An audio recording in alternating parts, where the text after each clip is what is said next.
కుక్క కరిచిందని తిరిగి దాన్ని ఎవరూ కరవరు. ఎందుకంటే అది దాని స్వభావం. కాని మనిషి మార్గం వేరు. జీవితంలో ఎవరైనా తప్పు చేసినప్పుడు, అబద్ధం చెప్పినప్పుడు లేదా వెన్నుపోటు పొడిచినప్పుడు వారి స్థాయికి దిగజారి ప్రతీకారం తీర్చుకోవాల్సిన అవసరం లేదు. వారి మార్గం వారిది, నీ మార్గం నీది.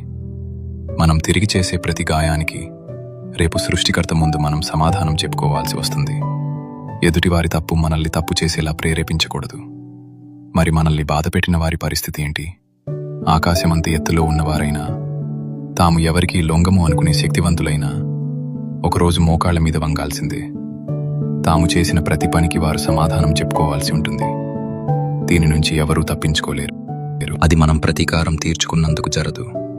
విశ్వంలో ఉన్న న్యాయం తన పని తాను చేసుకుపోతుంది కాబట్టి జరుగుతుంది.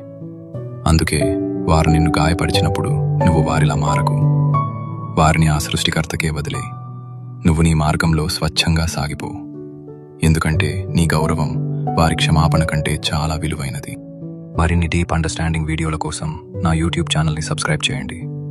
మనల్ని మనం తెలుసుకునే ఈ ప్రయాణంలో భాగస్వాములవ్వండి. Subscribe link in bio.